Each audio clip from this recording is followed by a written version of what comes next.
Bismillah, assalamu alaikum wa rahmatullahi wa barakatuh. Welcome to another marriage conversation with Naima B. Robert. And I am, you can probably tell, so stoked for my guest today because it is one of my favorite aunties in the dunya.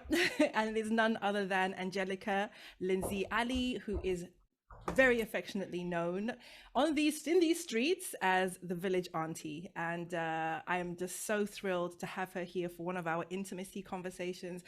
It's about to get real, people. Salaam alaikum, sis. Thank you so much for being here. Wa alaikum salam wa rahmatullahi wa barakatuh. Thank you for having me. I'm excited.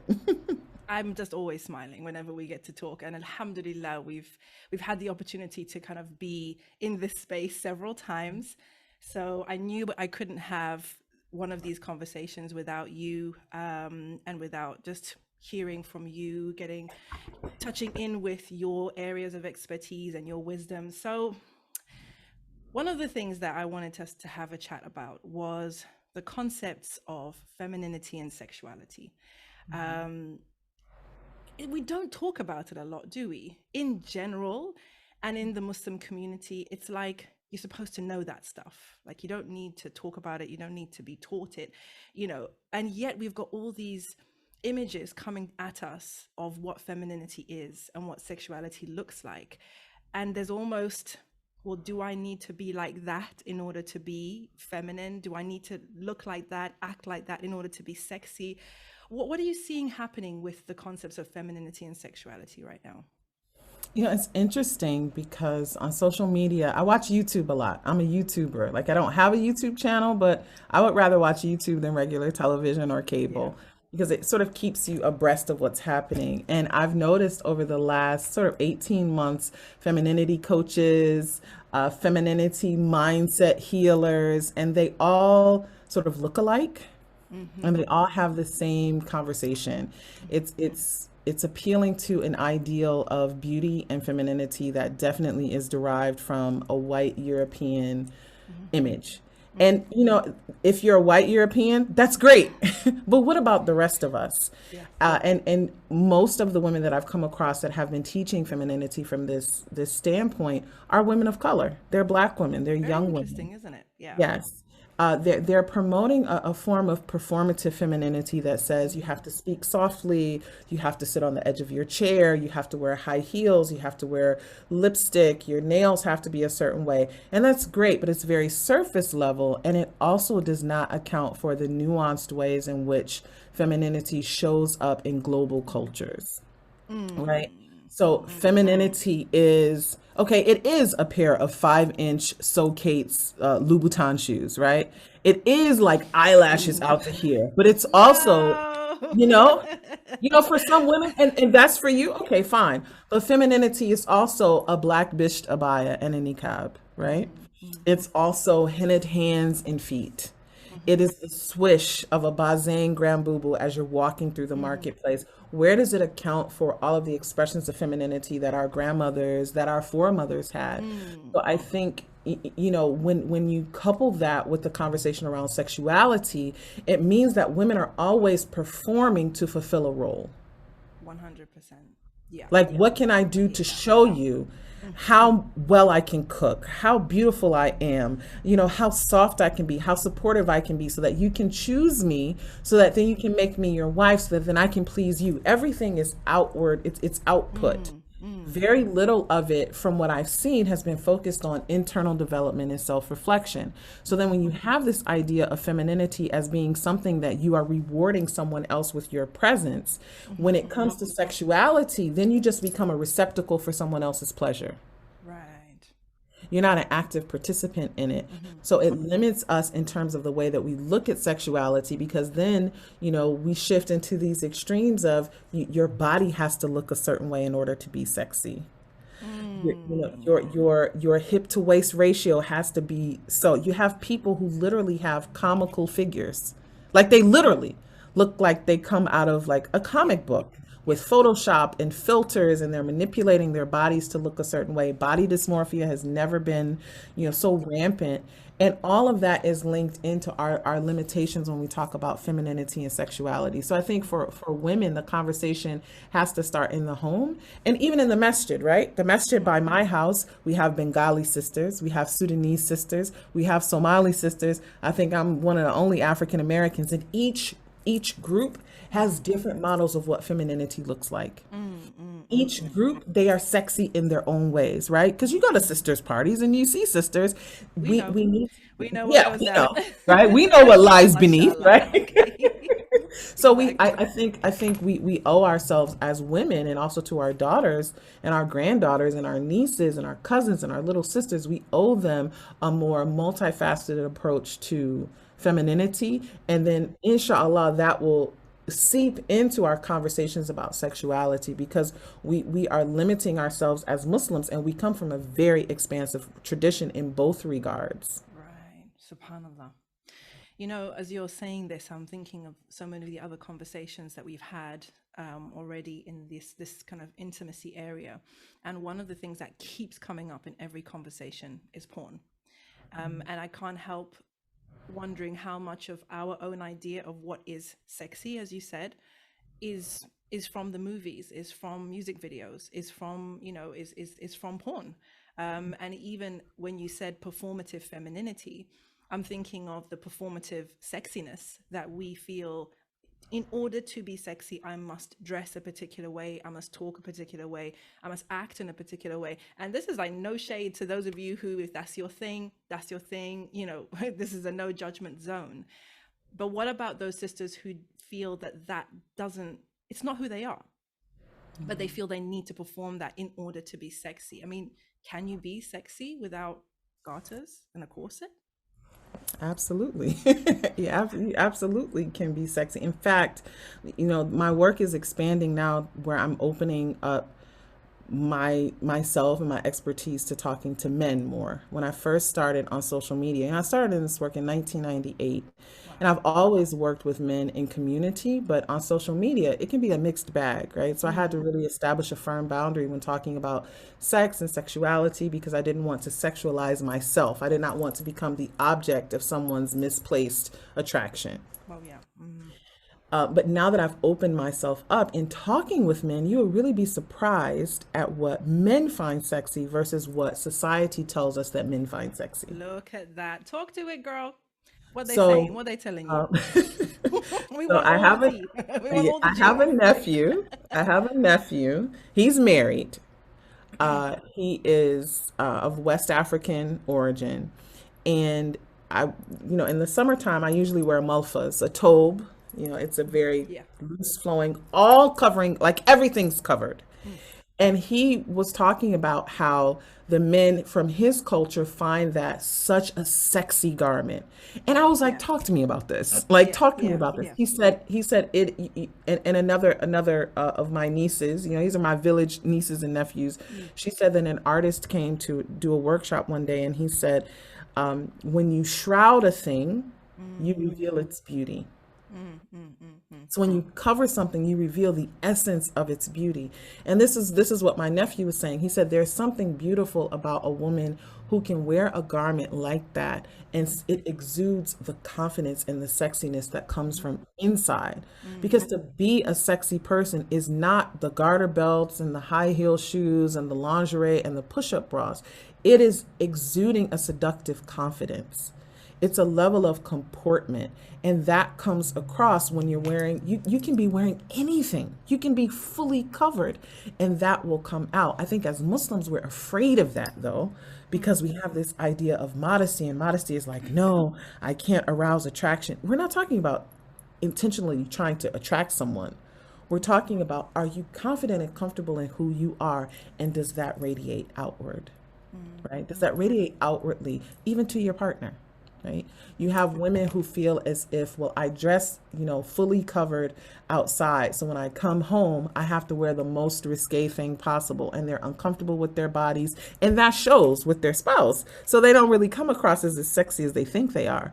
Rather, Oh, we should, it's like wow, you're yeah, walking yeah. around in this gear, you dress like Cardi B, sis, and it's not working for you, right? The math is not mathing on that, right? It's true. I have friends who are like, I just don't feel sexy. And I said, well, wear something that feels good on your body. That feels good. Look at cultures around the world. Look at women that you find strikingly beautiful. What are they wearing? What is it about their comportment, their level of grace, their presence that is drawing you in? That is true sexiness. What we have now is we have this theatrical version of sexy. Because porn is theater. Let's just be totally honest. It's scripted. Yeah. It's completely it's completely false. It's not true. No one has sex like they have sex in porn. No one behaves like they do in porn films. It's a form of entertainment. Our lives, however, are a true lived experience. So we really need to learn how to embody sexiness from a Muslim perspective, but also from a holistic perspective. I love that. I love that. So, if I was to ask you on behalf of viewers, where does sexiness come from? Where does that sexual is sexiness sexual confidence? You mentioned the word seduction. Where does it actually come from? Is it something we can perform? Is it something we can kind of, is there like a step by step? Is it something internal? Is it based on your experiences? Where does it come from? I think it comes from, so there's a difference between sexiness and Mm, seduction. So okay. to be a sexy person Mm, might come across as being a person who exudes a level of sexual prowess, right? Oh, this is a sexy person. They exude a level of sexual potential. It may okay. be in the way that they walk, the way that they carry themselves. Seduction, however, Mm, is a person who pulls you in with allure. You may not want to develop any form of physicality with them, but there's something captivating about this person. I think of Yusuf alayhi salam when I think of seduction, right? wow, yeah. How the women were just like, he wasn't even doing anything. He was chilling, right? But he just had this magnetism to him that was like, Magnetism is a nice word. yes, Magnetism is a nice that's word. Yeah, that's seduction, and, attraction. and it's not so you can use it in a bad way, right? But it comes from inside. Think about the people who get, in America we have the sexiest man alive, right? People magazine, sexiest man alive. Every person that they've ever put on the sexiest man, sexiest woman alive, I'm like, I don't think they're very sexy.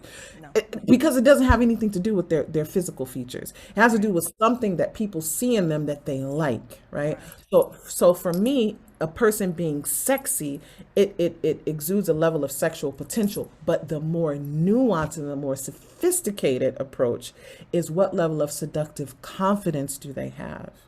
It's Mm. like, have you ever been in a room and someone has walked in and it's like all the air just goes directly to that person? It's like you have to just gasp and catch your breath. They don't even have to say anything. They don't even have to necessarily be a totally physically, conventionally attractive person. There's just something about them that's rapturous. That's seductive confidence. That's where it comes from. So, what it starts with knowing who you are, being confident in who you are, and accepting yourself however you come, accepting your flaws. Because when you accept your flaws, no one can weaponize them against you. Hmm, hmm. And then you allow other people's space to be fully themselves. And so that's what you start to exude, and that is that level of seductive confidence that you have that makes people say, well, how can I be like you? How can I get what Mm, you have? mm, mm, It's so mm. much more than the performative aspects of appearance and sexiness. It has a much deeper root, and I truly think that anyone can access it, but it does definitely takes a lot of internal work to get there. SubhanAllah. Okay. Well, that's definitely some food for thought for everybody.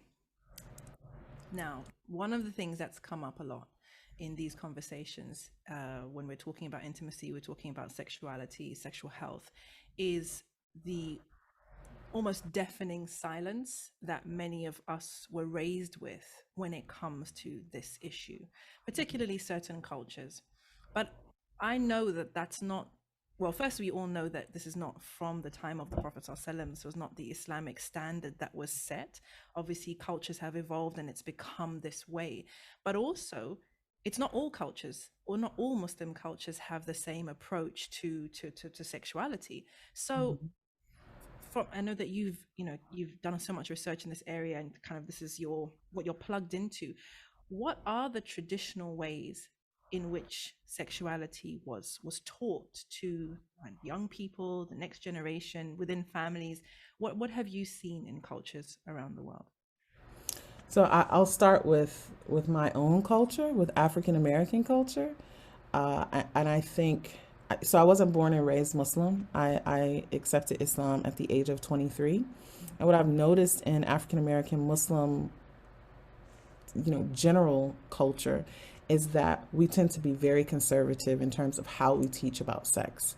And Mm, that's because we have received a filtered down and colonized version of Islam that mm, has been delivered to us not from European colonialism, but from Arab colonialism mm, and from South Asian influence. Because when right. these people came into America, they were shielding their Islam. And so they had to really sort of almost hide it in some cases, right? Mm, And then they're delivering it, they're filtering it to these African American people in a way that's saying, you can't talk about this, you can't talk about that, because we don't want anybody to really look at us or notice us. So this is mm, haram, this is haram, these things are not haram, but we just don't want to draw attention. So you have some African American communities that are extremely conservative, ultra conservative. We don't want to talk about it. Babies just come. We don't need to say anything. We don't need to prepare our children for marriage. Conversely, in West Africa, mm, you have a completely different approach. mm, Completely different approach. So you have learning about womanhood and femininity starting from a very young age.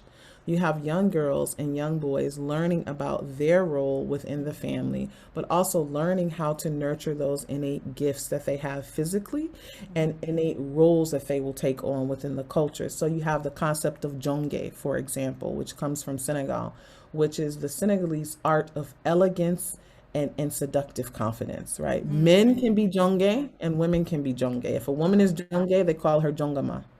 So you'll have women who are very full bodied. I would be considered jongama, right? A woman who in America would be considered plus size or fat, right? Mm, Rolls on her neck, thick wrists. She is a woman who is almost like the embodiment of sexiness, the mm, embodiment of womanhood. She can be a very spiritual woman and also be a symbol of sexiness at the same time. It's like a cognitive dissonance when you're raised in a very conservative household. mm, You have in West Africa where young girls are given specific instruction on how to prepare for marriage long before they get married.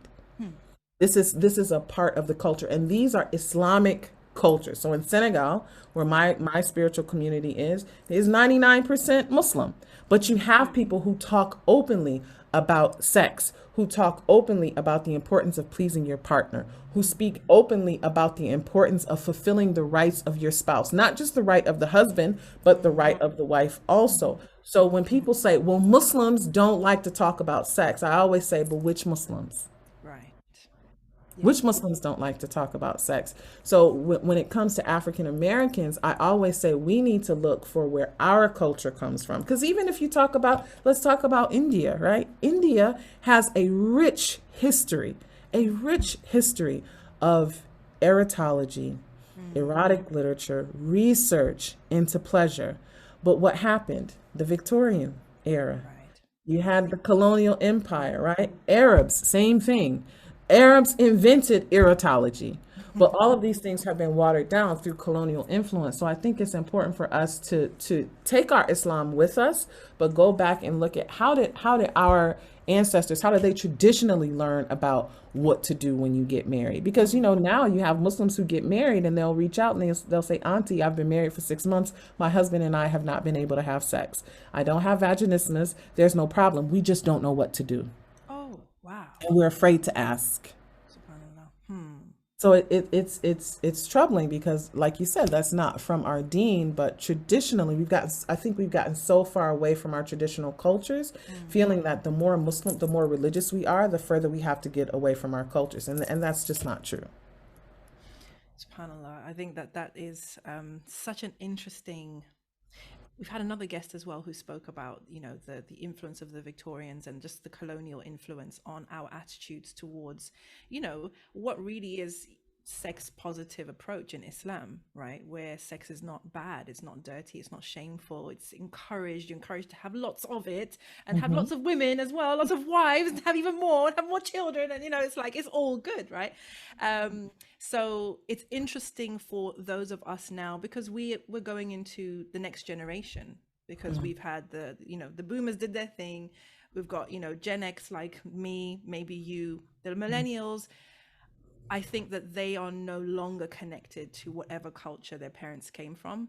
Mm-hmm. And what they would have taken is whatever their parents didn't tell them, but they went out and researched for themselves. So the millennials and then the Gen Zs, their influences are pop culture, are what's happening out in the world, which is almost a shame, because if they decide to start practicing and cutting out those influences, now there's a void. Mm-hmm. Because you know what I'm saying? Like there isn't an Islamic version of what they would have received out there in the world. So hopefully conversations like this will spark, you know, more conversations, you know, more work out there in the world, work like the, you know, what you're doing and what Brother Habiba Kande is doing, and you know what everybody who we're talking to on this series is doing, so that we have our own way of approaching almost everything in life. Mm-hmm. And all we want is to be able to access it so that we can live that holistically Islamic lifestyle, including in the bedroom, Mm-hmm. inshallah. And that's, I think that's why I focus very heavily on Gen Z in my Mm, work. I'm Gen X, I'm 46, so the majority of the people who follow me are young enough to be my children. Like I could be their mother. yeah, But I realize that there's a void yeah. because I know what my friends who have children in their 20s haven't told them. I Hmm. don't have children in my 20s. My children are young, but I know what my nieces and nephews don't know. So I want to stand in to fill in that gap, because you're right. Once they say, okay, I really want to lean into my deen more, Yeah. but I still need to know all of these things about life. I want to be able to show them, well, listen, I'm Muslim, Mm-hmm. and let me tell you what you can do. Let me help you to fill those voids that you have, because what you said is absolutely correct. We've gotten so far away, which is why I focus a lot on reclaiming those cultures and taking what's good from our past and merging it with the present. I love it. Okay, so break it down for me. Biggest barriers to pleasure for Muslim couples. What's going on? Fear, shame, guilt, sometimes inherited guilt, Mm, and trauma. mm, This is from men and women. mm, Growing up in households where sex was not discussed, mhm. growing up in households where the sister couldn't say that she was on her period and had to lie and pretend that she was fasting because no, your brothers can't know, and Yeah. any talk about the body was forbidden. It comes from relationship trauma, because whether it is haram or not, Muslims have sex outside of marriage. Mm, And sometimes they do it in a way where they expect that there's going to be a different outcome. But when the outcome is this mm. person just had sex with me and left Yeah. me, it can leave you with Ooh, relationship trauma. that's So now you feel yeah, guilty for yeah. doing this act, and then you focus that guilt on yourself. You start to Mm, shame yourself. It comes from a lack of education and a fear at at getting the education. You have mm, Muslims who've been married for a number of years who are like, Angelica, I can't, read this book that you told me to read, because what if my husband sees me reading? I said, what if your husband sees you reading a book about sex? You're trying to be the best partner for your husband in this life that you can be. Where's the fear coming from? But you have people who have this deeply ingrained mistrust of their own bodies and a fear of sexual education, because they're afraid of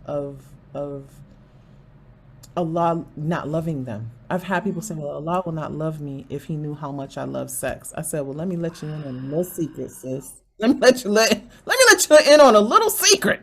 Allah already knows. You thought you were hiding it, but the cat literally is out of the bag. It's Like, gone. Meow. Allah Oh, already knows. oh But wow. That's people see deep. Allah as That's being, deep. is Allah is vengeful. I've had sisters Wow. tell me in tears, until I started talking to you, I thought Allah hated me all these years. Subhanallah. I thought Allah Wow. hated me. So it really comes, it always goes back to Allah. It always goes back to Allah. What do we think about our creator? What do we Mm, think about our bodies that are creations of Allah?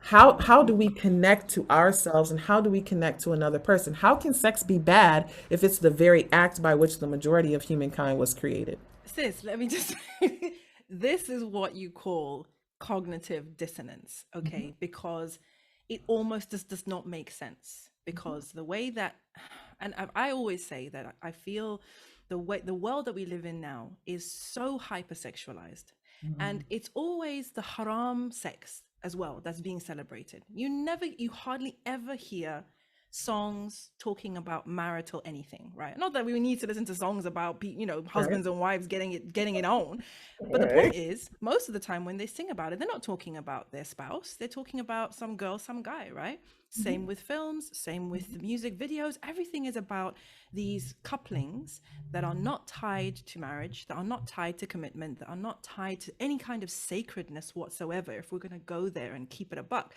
It is something that is purely carnal, right? And purely physical, and it's almost celebrating the fact that it's nasty, okay? Mhm. So we're absorbing all these messages, it's all around us. So either we enjoy it, okay, because that's what you're being encouraged to do, and if you do enjoy it, it's because the programming worked. Okay, you're supposed to enjoy it, right? It's supposed to entertain you, it's supposed to titillate you. That's the whole point, right? So either you enjoy it, but you feel shame because I shouldn't really enjoy it because, well, it's haram in it, or you're repelled by it and you're put off by it, and it makes you feel disgusting and disgusted by it. And so we've got all of this programming happening, right? And then, just as you said, we know that it's a part of marriage. We know that in order to have children, it's got to go down. And then the more we know about it, the more our programming doesn't make sense, because as you said, Allah subhanahu wa ta'ala created us. He created us with the body parts that we have. He created us to work like this. He created the desire. He created the pleasure. Not only did he create the whole mechanism, but look at the way that it's spoken about in that hadith, for example. The fact that it's an act of ibadah that you actually get reward for. It's sadaqah, right? There's actually a dua that you make before you enter your wife. Like, what is this? It's like, it doesn't make sense. But we're supposed to be pure and religious, but we're supposed to enjoy sex. Like, how? This doesn't make sense. Do you know what I mean? I know exactly what you mean. That's because we've separated sexuality from spirituality. Yeah. We can't love God and love sex too. Hmm. But God created sex. This is the thing. Right? This is the thing. It's a one scholar, he says it's the a piece of paradise, the only piece of paradise that you'll get on earth. It's the only thing that is haram for you, and by doing a simple act of obedience to Allah subhanahu wa ta'ala, entering into marriage, it becomes halal, and it has blessings on top of it. But it's that cognitive dissonance, and it really comes from us not truly understanding our deen. Mm, mm, No, mm, you don't. mm. And this is, and you said it right. There's an extreme, right? You either love it, you listen to the songs, you watching the movies, you're You be into in it, it. or you're repelled by it. But what is Islam? Islam is the middle path. This is it. This is So it. I don't have to fully indulge in it, and I don't have to be repelled by it. But it has its place, and it has its time. Let me bring it to the middle. Okay, I don't like that song talking about who whatever, but when I think about my man, these might be things that I like to do, right? I don't have to be repelled by it, but this is not something that I'm going to do publicly. Right. Islam creates a space for it. So, and it's the middle path, and I think that's what we forget. Mm. But I also understand where that comes from. It can be, both of those responses can be trauma responses. Mm. This promiscuity that we might see from Yeah. people, that's a trauma response, as is the repulsion. Mm, mm, mm, But mm. both are damaging. So we need to find a way to balance it. Well, this is exactly as you say. I want to say unfortunately, but it just is what it is. If you do want to get married, male or female, it's a part of marriage. So probably make sense to figure this out, and Mhm. to kind of to get onto the right page with it, because Mhm. I can only imagine, well, we know already because we speak to people and we hear from people, but just how lonely it must be to not experience that connection with Mhm. your spouse. It's a loss, really. It is a loss, which we wouldn't really wish on anybody, because as you say, you are halal for each other. Mhm. So go forth and enjoy. That's just, it's such a huge blessing of that union. I think it's just one of the best things. It is. And it's so deep that I said on an Instagram live once, because we were talking about things to consider before marriage, and a sister said, well, there's a brother who wants to marry me. He's very good, he's very kind, he's very pious, but I'm not attracted to him. And Mm. I said to her, sis, when you're thinking about a man that you want to marry, you need to also pick someone that you would want to have sex with. And she said she That's was offended by that. oh And I said, this is the oh problem. oh oh oh. This is the problem. This is an issue I now, said, guys. this is the Okay, people. issue. But you shouldn't marry a man just for sex. Of course you shouldn't. Of course Mm, you shouldn't. that But you wasn't what was being also said. should Mm. not marry a man that you are repulsed by. Oh no. You should not marry a man that you don't want to have sex with, because you're not entering into a business arrangement. Mm. He's not becoming your teacher. He's not the brother that you sit next to at the masjid. That's the brother that you lay down with in your bed at night. It is Mm. okay, but that's how deep it has gotten, that you have this was a young Muslim woman. You have Mm. young Muslims who are engaging in marriage, and they're like, I can't even think about whether this person fits my desirability requirements. Check this out. This is what it's saying to me, right? Maybe that sister, two things. Maybe she has a type, so he's not her type, Oh, he whatever it is. definitely wasn't her type. So Yep. she's thinking, I can't get that way with someone who's not my type. So Mhm. maybe he's not the type.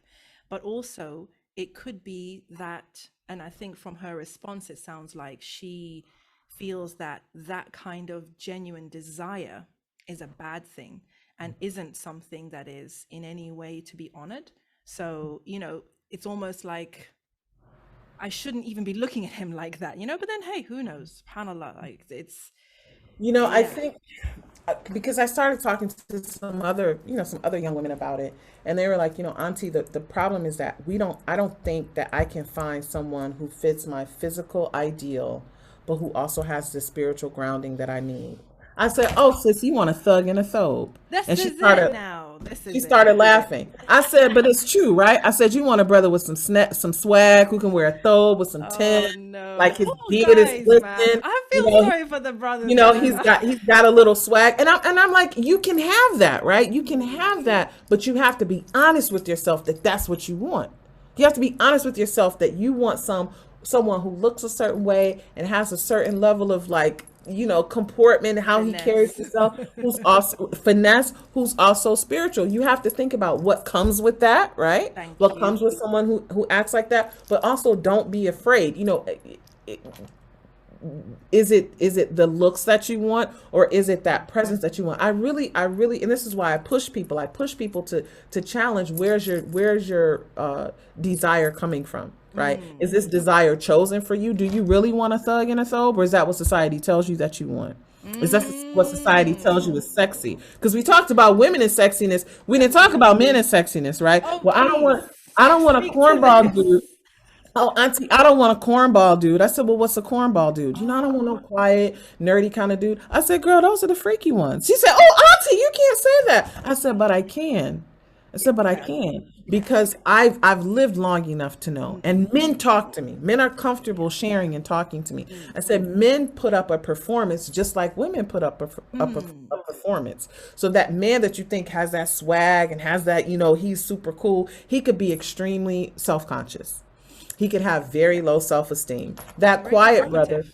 Mm. very performative. Yeah. That quiet brother who is very studious. He's handsome, like you. And I've had sisters say, there was a couple. They wound up getting married, and she said, Auntie, if we hadn't talked to you, I never would have married him because he wasn't my type.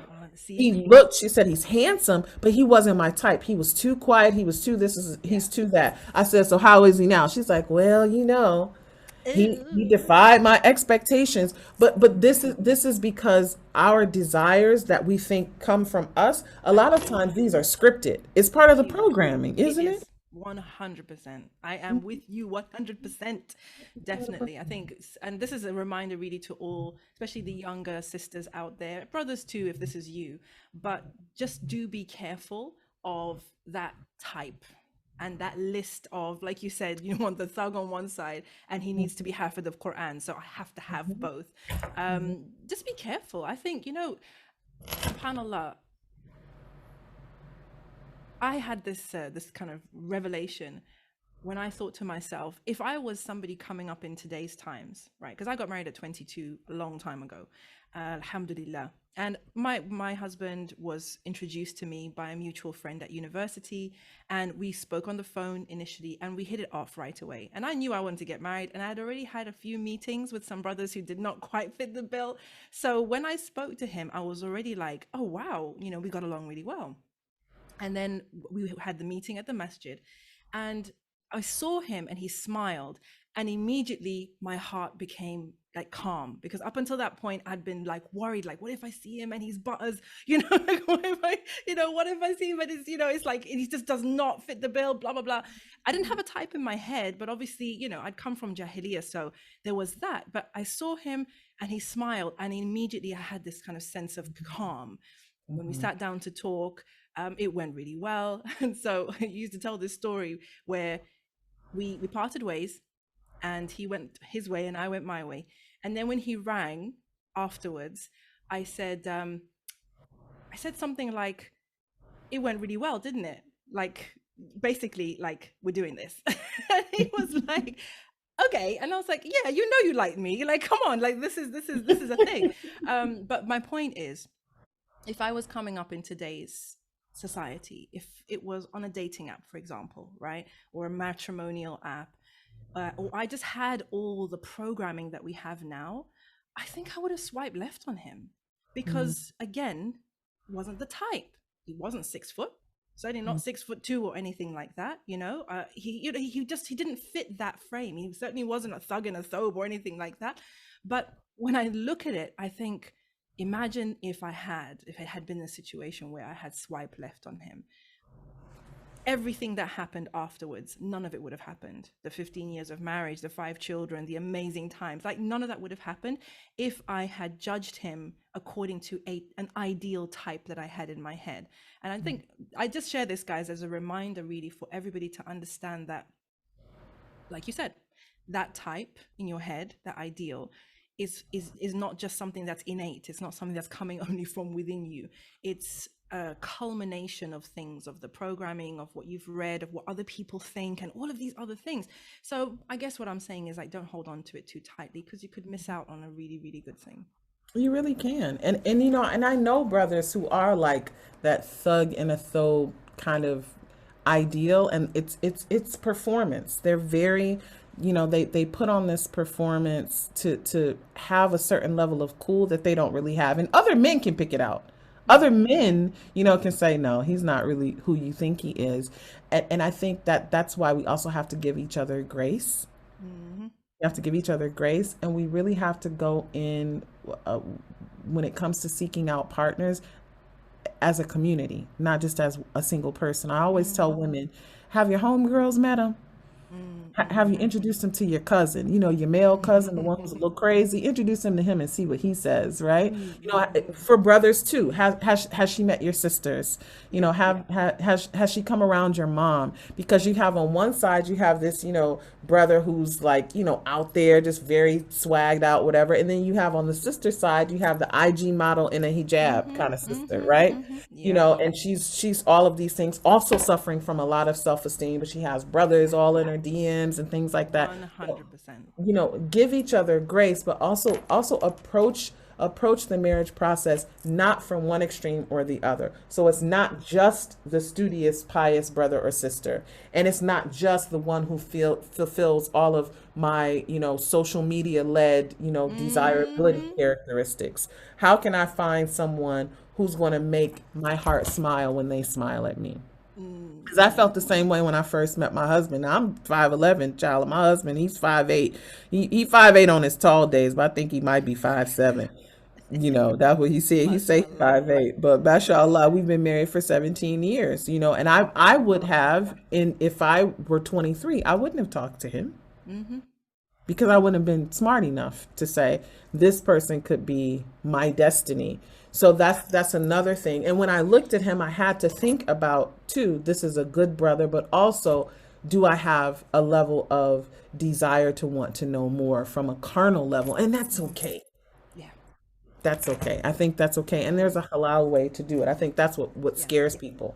They're I think I worried that. yeah, I think what I really liked in those questions that you asked yourself was like the curiosity element, because Mhm. I think a lot of people nowadays we discount people right off the bat. You didn't Yep. tick this box, that's it. I don't want to know anymore, right? I'm not Yep. interested because you're not this, you're not that, you don't have this, you don't have that, you don't have this.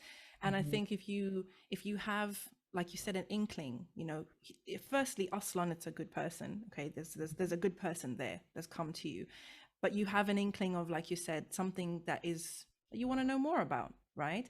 Maybe allowing yourself to be curious enough to not make prejudgments, to not assume that he's not a fit because, well, he doesn't have this and because he doesn't have that, and well, and when I asked him this question, he gave the wrong answer, so it's not a fit. But anyway, may Allah help us all through this process, Well, subhanallah. I always tell sisters, like, sis, you might be blocking your blessing from Allah subhanahu wa ta'ala because he's not the right height, because he's not the right complexion, because his hair is not right, because his beard doesn't connect. Sometimes brothers, the beard, it looks like, how ground beef, when you make It's our ground beef, African brothers, mashallah. In the, Southern the Africa, all the men have got the little listen, they got the little chip, goes and with then them. here is good, like from the chin, they're good, but it's up here, and I'm like, sis, just look past that, because people look at my husband, they're like, oh, mashallah, brother Muhammad is this and he's that. I'm like, but this takes time. You're seeing me and him after 17 years. You should have seen us at 17 months, at 17 days. At a year and 7 months, it doesn't look like this. And I think the level of permanence of commitment is something that we're also afraid of too. Yep, We're afraid of 100%. because as Muslims, even we don't have a problem getting married, but sometimes we have a problem staying in marriages. That's what's happening. That's what's happening. And that's a conversation for a whole nother day. And inshallah, we will have that conversation. Inshallah. But for now, let's fast forward. Let's talk about this 10 years in, Mhm. 17 years in, right? I Mhm. wanted to ask you what your thoughts are, or what you've been seeing, or what has worked in terms of keeping the flame alive. So yes, you're committed to each other, you love each other, you have a family together and everything, but it's kind of dead in the bedroom. Mhm. What's going on? I was talking to a friend of mine, Halima Taha. Mashallah, she's my sister. We were seeing a Broadway show, my very first Broadway play. She surprised me with tickets, and we're sitting waiting, and we were talking about how she was raised and how her mother put her through, sex ed classes and just really gave her a transformative upbringing. And she was talking about the ways in which I'm raising my daughter and how she felt that was good. And she said, "Isn't it nice that women get to be owners of so many different bodies in one lifetime? Mm. We have our body before puberty. We have our body Mm. during puberty. We have our body before childbirth. And even if we don't choose to have babies, we have our body as we move into menopause. It's all these iterations of the same form." Mm. And as she was talking about it, I was thinking about sex is like that in a marriage. Right? You have 100%. all of these different iterations of Mm. different bodies and different moods, and how it can become boring because sex is very basic. On It's a real level, it basic. really is. It really is. It's real simple. It doesn't, I don't know how I've built a career talking about it because it's real basic, right? 2 + 2 = 4. Right. That's it. That's it. End of class. You're Salam disgraceful. alaikum. Drive home safely, right? But when you've been in a marriage long term, I think so. First of all, being in a marriage long term, there's really no formula for desire. It's Mm, choosing your partner again and again, every day, waking up and saying, "I choose you," even when I don't like you, and it's okay because sometimes you don't like your partner. Sometimes you're like, "Why are you breathing like that? Why are you chewing like that? Why do your feet smell like that?" All right. And then I have to have sex with this person, but it's boring. It's boom, boom, boom, right? We get into cycles of maintenance sex. So that's why I really encourage Muslim couples who have fit into sort of one of three categories. They've been married to each other for a long time. They were married to other people for a long time, got divorced, and then came together again. Or people who lived a life prior to Islam where they had sex with other people and then they get married. So these are all people who have different levels of experience. I invite them to explore. I mhm. think exploration is important, and I think communication is important. It's important to talk about the rut before it happens because you can feel when a sexual rut is about to happen. You Mm, feel it. The sex becomes less frequent. mhm. You start to resort to your greatest hits playlist. I know if I touch you here and I blow on this part and I kiss you in Greatest this hits way, playlist. Oh no. it's like the greatest hits. Okay, let's play track 1, 7, and 4.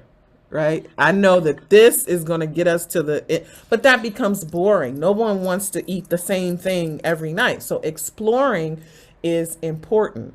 Think about the way that you might prepare a chicken. You can fry it, you can fricassee it, you can stew it, you can do all these things. Look at sex the same way. And that's where we get into things like kink, use of costuming and fantasy and toys and other things, all staying within the confines of Islam. Because the hope is that if you've been together that long, Mm, that you know that what you're doing is not transgressing the bounds of the religion. mhm. You're comfortable enough with your own body and you're comfortable enough with your partner's body that now you can start to play. And playfulness is a part of our deen also, right? From Rasulullah sallallahu alaihi wasallam, we know that he was very playful with his wives. So in long-term marriages, it's very important to do the research and find out. You can even look at Rasulullah sallallahu alaihi wasallam. What did he do with his wives? Right? The ahadith are very explicit in their detail in how he approached foreplay, how he was very romantic, mashallah. Mhm. Looking at that and then looking at what is available out on the global marketplace right now that can bring us pleasure in our relationship. Mm, Can we have dom sub scenarios within our marriage? Is that okay? Like, is that something that we can try? Communicating and talking about that with your partner. Are there certain toys that you want to use? Non-insertive toys, lubricant. Do you want to try that? I think talking about sex, couples who talk about sex have better sex. okay, so that's a really big teaching point, and I'm wondering how many of the viewers have conversations about sex with their spouse, right? Is that something that should be happening on a regular basis, do you think? Is that just general relationship maintenance? Like, what are we talking here? Hey, we need to have a sex conversation. Put it in the diary. Come, let's do this. Yeah. Okay. Uh-huh. Yes, there's actually a study. I can't think of the name of it. It just came out. It's a study on couples who have good sex, and one of the things that they talked about is scheduling sex. I'm a huge fan of scheduling sex. I'm a huge fan Mm, of scheduling sex talks, and I'm a huge fan of having sex talks outside of the bedroom. I work in a nonprofit. Anybody who works in business will tell you you have to meet your quarterly profit margins. You have your monthly reports. You should have the same thing for your marriage. You have to run your marriage like an organization. Okay, mm, you have date night, that's fine. Once a week, bi-weekly, once a month, we're going to talk about sex. In fact, there's a book called A Sex Journal, and that is specifically what it is for, where you can talk about what did ooh, I enjoy? What do I want to mm, see us do more of? It's a very mm, positive, strengths-based approach. I mm. think couples should talk about sex and make it regular. And let that be the boring part. Let talking about sex be the mundane part, not the actual sex. Let the third Tuesday of the month, okay, here she comes. She gonna talk about what we gonna do now. Okay, what positions we gonna try this week? Okay, all right. Let that be the part, because talking about sex, what it does is it normalizes it as an important part of the conversation. We talk about bills, we talk about the kids' education, we talk about mortgage, we talk about Makes taking sense. trips to Umrah. So why not talk about sex? Because that is, whether we like it or not, sex is one of the core foundations of marriage. So it needs to be given its own space and time to discuss and explore. You guys heard it here. You heard it here. Maybe you heard it here first, but it is what it is. Okay, so now you I'm actually working on a quarterly report template for couples to I love. use. So for couples to use, specifically related to sex and relationships. So if you don't know what to say, I'm gonna give you some prompts. Use this. Well, if Use that this. is available by the time this comes out, we will definitely be linking that in the description, inshallah. Inshallah. SubhanAllah, sis, it's been absolutely amazing. Where can the viewers find you? How can they search you up? They can find me on Instagram at Village Auntie. I'm also on Twitter. I don't go on Twitter a lot because Twitter is not really a safe place for me because people go crazy. But I'm on Instagram at Village Auntie, also TVA Institute. They can also email me at contact@villageauntie.com. We also have a Facebook page, Reclaiming the Village Auntie. MashaAllah. Guys, you know what to do. Okay, follow Village Auntie and just keep an eye out for when she's got a course opening up, a program opening up, and just, just her lives are definitely worth catching, mashallah, tabarakallah. And hopefully we're going to be able to get her onto a Saturday night live stream where we can answer your questions live and direct, and you guys can have your say and maybe let us know how the sex conversation went with you and your spouse, inshallah. But for now, that wraps us up. You guys know what you need to do. You need to like the video. You need to put a comment. You need to subscribe to the channel. And please do share this with somebody else who will benefit. Until the next marriage conversation, this is your sister Naima B. Roberts signing out. Wassalamu alaikum wa rahmatullahi wa barakatuh.